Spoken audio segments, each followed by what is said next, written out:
किसी गांव में एक बहुत ही ज्ञानी पंडित रहता था। एक दिन वह अपने बचपन के दोस्त से मिलने के लिए दूसरे गांव में जा रहा था। उसका वह दोस्त बचपन से ही गूंगा और एक पैर से अपाहिज था। उस पंडित के गांव से उसके दोस्त का घर काफी दूर था। वहां जाने के लिए बीच बीच में कई सारे छोटे छोटे गांव पड़ते थे।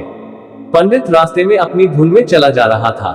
चलते चलते उसकी मुलाकात एक व्यक्ति से होती है। वह भी पंडित के साथ चलने लगता है। उस आदमी को देखकर पंडित बहुत खुश हो जाता है। उसने सोचा चलो अच्छा हुआ, साथ साथ चलने से उसका सफर आसानी से कट जाएगा। बात की शुरुआत करने के लिए उस पंडित ने उस व्यक्ति से उसका नाम पूछा तो उसने अपना नाम धर्मराज बताया। पंडित को ये नाम कुछ अजीब सा लगा, लेकिन उसने नाम के विषय में कुछ और पूछना उचित नहीं समझा। दोनों धीरे धीरे साथ में चल रहे थे, तभी रास्ते में एक गांव आता है। गांव का प्रवेश द्वार आते ही धर्मराज ने पंडित से कहा, तुम आगे चलो, मुझे इस गांव में एक काम है, मैं तुमसे आगे मिलता हूँ। पंडित ने कहा ठीक है। वह आगे रिश्ते में चल देता है। कुछ देर बाद उस गांव में खबर फैली कि एक व्यक्ति को सांड ने अपनी सींग में फंसाकर मार दिया है। जैसे ही सांड ने उस व्यक्ति को मारा, ठीक कुछ ही देर में धर्मराज पंडित के पास आ गया।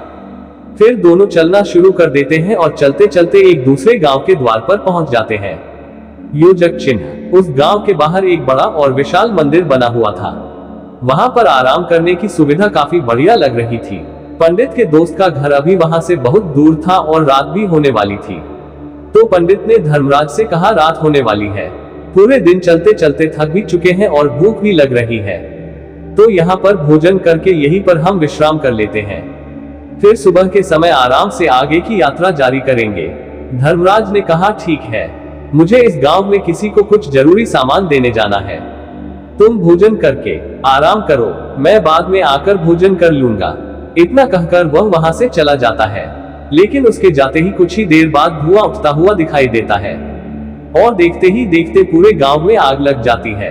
पंडित ने हैरानी से सोचा कि यह धर्मराज जहां भी जाता है वहां कोई ना कोई अनहोनी जरूर हो जाती है, कुछ तो गड़बड़ है इस व्यक्ति में। लेकिन पंडित ने रात्रि में धर्मराज से कुछ भी पूछना उचित नहीं समझा। सुबह होते ही दोनों फिर से अपनी यात्रा शुरू कर देते हैं। कुछ देर चलने के बाद रास्ते में फिर से एक गांव आता है। धर्मराज ने फिर पंडित से कहा, आप आगे चलिए, मुझे इस गांव में अपने मित्र से मिलने जाना है। मैं अपने दोस्त से मिलने के बाद आगे रास्ते में मिलूंगा। ये कहकर धर्मराज वहां से चला गया। लेकिन पंडित इस बार आगे नहीं गया। वही खड़ा होकर धर्मराज को देखता रहा कि वह कहां जा रहा है और क्या करता है। तभी थोड़ी देर बाद लोगों की आवाज सुनाई देने लगी कि एक व्यक्ति को सांप ने काट लिया है और उसकी मृत्यु हो गई है। ठीक उसी समय धर्मराज फिर पंडित के पास पहुंच गया। लेकिन इस बार पंडित से रहा नहीं गया और उसने धर्मराज से पूछ ही लिया कि तुम जिस भी गांव में जाते हो वहां कोई ना कोई अनहोनी जरूर हो जाती है, क्या तुम मुझे बता सकते हो यह ऐसा क्यों हो रहा है? धर्मराज ने कहा, पंडित जी आप तो मुझे बहुत ज्ञानी मालूम पड़े थे, इसलिए मैं आपके साथ चलने लगा था, क्योंकि ज्ञानियों का साथ बहुत अच्छा होता है, परंतु आप अभी तक समझ नहीं पाए कि मैं कौन हूँ। पंडित ने कहा, मैं समझ गया हूँ, लेकिन मुझे कुछ शंका है। अगर आप ही अपना उपयुक्त परिचय दे दे तो मेरे लिए आसानी होगी। तब धर्मराज ने जवाब दिया कि मैं यमदूत हूँ और यमराज की आज्ञा से उन लोगों के प्राण हरण करता हूँ जिनकी उम्र पूरी हो चुकी है।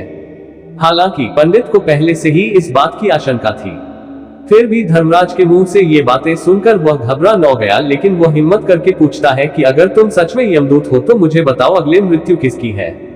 धर्मराज ने जवाब दिया, अगली मृत्यु तुम्हारे उसी मित्र की है जिससे तुम मिलने जा रहे हो और उसकी मृत्यु का कारण भी तुम ही बनोगे। ये बात सुनकर पंडित सहम न गया और सोच में पड़ गया कि अगर सच में ये धर्मराज यमदूत हुआ तो उसकी बात भी सच होगी और उसके कारण मेरे बचपन के सबसे अच्छे मित्र की मृत्यु हो जाएगी। तो सबसे अच्छा तो यही होगा कि मैं अपने मित्र से मिलने ही ना जाऊं, कम से कम मैं उसकी मृत्यु का कारण तो नहीं बनूंगा। धर्मराज ने मुस्कुराते हुए कहा, तुम जो सोच रहे हो वो सब मुझे पता है, मगर तुम्हारे अपने मित्र से मिलने ना जाने से नियति नहीं बदल जाएगी। तुम्हारे मित्र की मृत्यु तो निश्चित है और वह अगले कुछ ही पलों में घटित होने वाली है। महाकाल के मुंह से ऐसी बातें सुनकर पंडित को झटका लगा, क्योंकि महाकाल ने पंडित के मन की बातें पढ़ ली थी, जो कि एक सामान्य व्यक्ति के लिए संभव नहीं है। अब पंडित को विश्वास हो न गया कि यह धर्मराज सचमुच में यमदूत ही है। जब पंडित को यह पूर्ण विश्वास हो न गया कि धर्मराज जी यमदूत है तो वह घबरा गया। वह अपने मित्र की मृत्यु का कारण नहीं बनना चाहता था, इसलिए वह पलटकर अपने गांव की तरफ वापस जाने लगा। लेकिन जैसे ही पंडित वापस जाने के लिए मुड़ा, उसने देखा कि उसका मित्र तेजी से उसकी तरफ चला आ रहा है, जो कि पंडित को देखकर अत्यंत प्रसन्न दिखाई पड़ रहा था। अपने मित्र के आने की गति को देखकर पंडित को ऐसा लगा कि जैसे उसका मित्र काफी देर से उसका ही पीछा कर रहा है। लेकिन वह बचपन से ही गूंगा था और एक पैर से लंगड़ा भी था, इसलिए ना तो वह पंडित को आवाज देकर रोक पाया था और ना ही उस तक पहुंच पा रहा था। लेकिन जैसे ही वह पंडित के पास पहुंचा, अचानक ही जमीन पर गिर पड़ा और उसकी मृत्यु हो गई। पंडित हक्का बक्का होकर धर्मराज की ओर देखने लगा, जैसे कि वह पूछना चाह रहा हो कि आखिर क्या हुआ। धर्मराज पंडित के मन में उठ रहे प्रश्नों को समझ क्यों गया और बोला, तुम्हारे मित्र ने पिछले गांव में ही तुम्हें देख लिया था और मैं वहीं से ही तुम्हारा पीछा कर रहा था, लेकिन गूंगा और लंगड़ा होने की वजह से वह तुम तक नहीं पहुंच पाया। उसने अपनी पूरी ताकत लगाकर तुम तक पहुंचने का प्रयास किया, लेकिन बुढ़ापे में बचपन जैसी ताकत नहीं होती, इसलिए हार्ट अटैक होने के कारण उसकी मृत्यु हो गई, क्योंकि वह तुमसे मिलने के लिए अपनी सीमाओं को तोड़कर तुम्हारे पीछे भाग रहा था। इसलिए अपने मित्र की मृत्यु का कारण भी तुम ही कहलाओगे। अब पंडित को पुनर्तः यह विश्वास हो गया था कि धर्मराज एक यमदूत है और उसका कार्य जीवों के प्राण हरना है। लेकिन पंडित एक ज्ञानी व्यक्ति था, वह ये भी जानता था कि मृत्यु पर किसी का वश नहीं है, सबको एक ना एक दिन मरना ही है। यही सोचकर उसने अपने आप को संभाल लिया, लेकिन अचानक ही पंडित के मन में अपनी मृत्यु के बारे में जानने की इच्छा हुई। इसलिए उसने धर्मराज से पूछा कि जब मृत्यु मेरे दोस्त की होनी थी तो तुम शुरू से ही मेरे साथ क्यों चल रहे थे। ये प्रश्न सुनकर धर्मराज जोर से हंसा और बोला, मैं तो हर पल हर क्षण सभी के साथ चलता हूँ, किंतु लोग पहचान नहीं पाते, क्योंकि लोगों के पास अपनी समस्याओं के अलावा किसी और व्यक्ति, वस्तु या घटना के बारे में सोचने, समझने या उसे देखने का समय ही नहीं होता। पंडित ने कहा, तो क्या तुम ये बता सकते हो कि मेरी मृत्यु कब, कहां और कैसे होगी। महाकाल ने कहा, हालांकि किसी भी सामान्य जीव के लिए अपनी मृत्यु के बारे में जानना ठीक नहीं है, क्योंकि कोई भी जीव हो वो अपनी मृत्यु के बारे में जानकर बहुत दुखी हो जाता है। हालांकि तुम ज्ञानी व्यक्ति मालूम पड़ते हो और तुमने जिस तरीके से अपने मित्र की मृत्यु को सहन कर लिया है, उसे देखकर लगता है कि तुम अपनी मृत्यु के बारे में जानकर भी दुखी नहीं होंगे। तो तुम्हारी मृत्यु आज से ठीक 6 महीने बाद आज ही के दिन किसी दूसरे राज्य में फांसी लगने से होगी, और सबसे हैरानी की बात तो ये होगी कि तुम स्वयं ही खुशी से उस फांसी को स्वीकार कर लोगे। इतना कहकर धर्मराज वहां से चला न गया, क्योंकि अब धर्मराज के पास पंडित के साथ चलते रहने का कोई कारण न था। इसके बाद पंडित ने अपने मित्र के शरीर का अंतिम संस्कार किया और यथाशक्ति उसके क्रियाकर्म करके अपने गांव वापस आ गया। लेकिन कोई व्यक्ति कितना भी ज्ञानी क्यों ना हो, अपनी मृत्यु के बारे में जानकर दुखी तो होता ही है और मृत्यु से बचने का कोई ना कोई उपाय भी खोजता है। तो पंडित ने भी वही किया, क्योंकि पंडित विद्वान था, इसलिए उसकी पहचान उस राज्य के राजा तक थी। पंडित ने सोचा कि राजा के पास तो कई सारे ज्ञानी मंत्री हैं, वो मेरी मृत्यु से संबंधित समस्या का कोई ना कोई समाधान निकाल ही लेंगे। पंडित यही सब सोचता हुआ राज दरबार में पहुंच जाता है और राजा से सारी घटना के बारे में बताता है। राजा ने अपने मंत्रियों को सारी समस्या बताई और उनसे सलाह मांगी। अंत में सभी ने विचार विमर्श करके कहा, अगर पंडित की बात सही है तो उसकी मृत्यु भी 6 महीने बाद ही होगी, लेकिन मृत्यु तो तब होगी जब वह किसी दूसरे राज्य में जाएगा। यदि वह किसी दूसरे राज्य में जाए ही न तो मृत्यु ही नहीं होगी। मंत्रियों की यह सलाह राजा को भी सही लगी। इसके बाद पंडित के रहने की सारी व्यवस्था महल में ही कर दी गई और राजा के आदेश के बिना उस पंडित से किसी को भी नहीं मिलने दिया जाता था। लेकिन पंडित कहीं भी आ जा सकता था, ताकि पंडित को ये ना लगे कि वो राजा की कैद में है, परंतु पंडित डर के मारे स्वयं ही कहीं आता जाता नहीं था। धीरे धीरे महीने गुजरे गए और पंडित की मृत्यु का समय नजदीक आने लगा और अंततः वह भी दिन आ गया जिस दिन पंडित की मृत्यु होनी थी।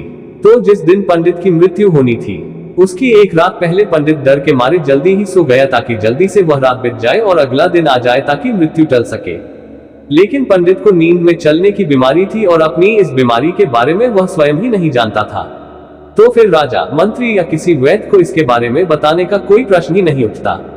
पंडित अपनी मृत्यु को लेकर बहुत चिंतित था। वह पिछले कई दिनों से ठीक है सो भी नहीं पा रहा था, और नींद में चलने की बीमारी भी तभी होती है जब व्यक्ति ठीक से सो नहीं पा रहा हो। तो उस रात भी पंडित को नींद में चलने का दौरा पड़ा। वह उठा और महल से निकलकर अस्तबल में क्यों गया, क्योंकि पंडित राजा का खास मेहमान था, इसलिए किसी भी पहरेदार ने उसे नहीं रोका और न ही किसी तरह की कोई पूछताछ की। अस्तबल में पहुंचकर वह सबसे तेज चलने वाले घोड़े की पीठ पर सवार होकर नींद में ही अपने राज्य की सीमा से बाहर दूसरे पड़ोसी राज्य में चला गया। इतना ही नहीं, वह दूसरे राज्य के राजा के महल में पहुंच गया। उस महल के पहरेदारों ने भी उसे नहीं रोका और ना ही कोई पूछताछ की। सभी लोग रात्रि का अंतिम प्रहार होने के कारण गहरी नींद में थे। वह पंडित सीधे राजा के सैन्य कक्ष में पहुंचा जहां राजा और रानी सो रहे थे। वह पंडित वहीं जाकर सो गया। सुबह हुई तो राजा ने पंडित को रानी के बगल में सोया हुआ देखा तो है बहुत क्रोधित हो गया। राजा ने पंडित को कैद करने का आदेश दे दिया।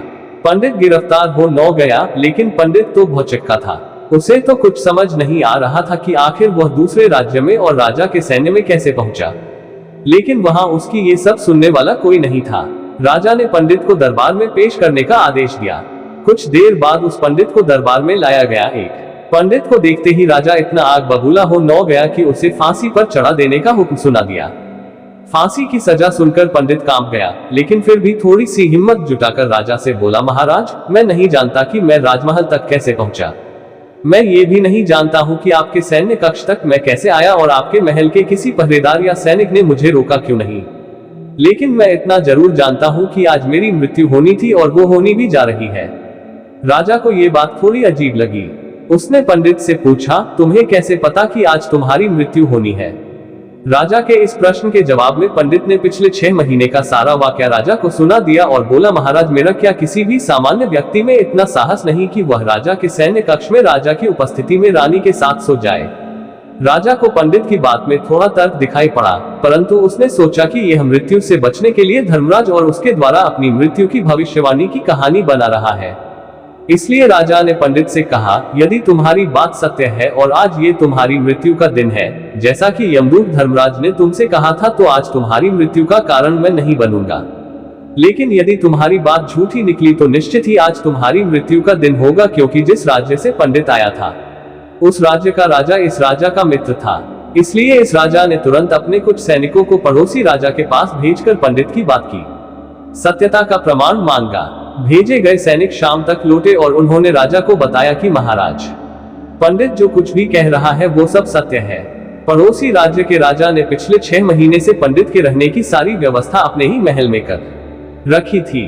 पंडित राजा का खास मेहमान था। कल शाम राजा आखिरी बार पंडित से उसके कक्ष में मिले थे और उसके बाद यह इस राज्य में कैसे पहुंच न गया, इसकी जानकारी किसी को भी नहीं है। इसलिए उस राज्य के राजा के अनुसार पंडित को फांसी की सजा देना ठीक नहीं है। लेकिन राजा के सामने एक नई समस्या थी, क्योंकि उसने बिना पूरी बात जाने ही पंडित को फांसी की सजा सुना दी थी। इसलिए अगर पंडित को फांसी नहीं दी जाती तो राजा के वचन का अपमान हो जाएगा, लेकिन अगर राजा की बात का मान रखा जाए तो बेवजह ही एक निर्दोष व्यक्ति की मौत हो जाएगी। राजा ने अपने सभी मंत्रियों से इस बारे में सुझाव मांगा तो मंत्रियों ने राजा को सुझाव दिया कि महाराज, पंडित को एक कच्चे सूत के धागे से फांसी लगवा दी जाए।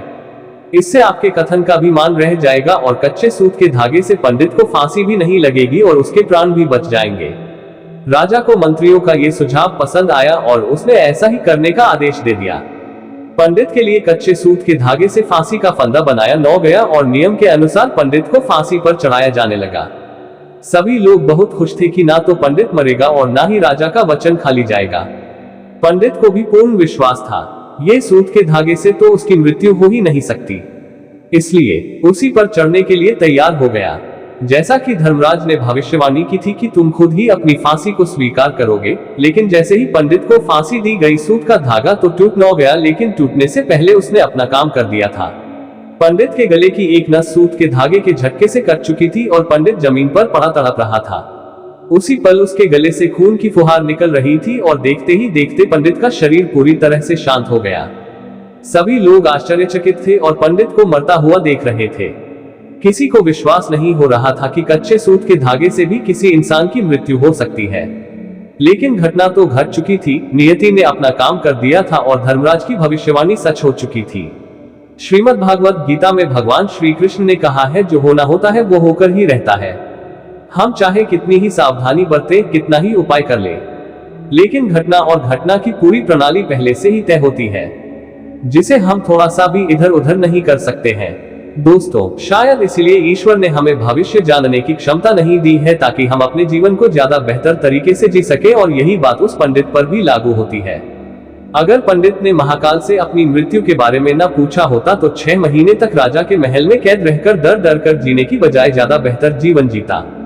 तो दोस्तों, उम्मीद करता हूँ आपको इस कहानी से एक अच्छी सीख मिली होगी। ये कहानी आपको कैसी लगी हमें कमेंट बॉक्स में कमेंट करके जरूर बताएं और इस वीडियो को अपने दोस्तों के साथ जरूर शेयर करें ताकि उन्हें भी इस कहानी से कुछ सीखने को मिल सके। धन्यवाद।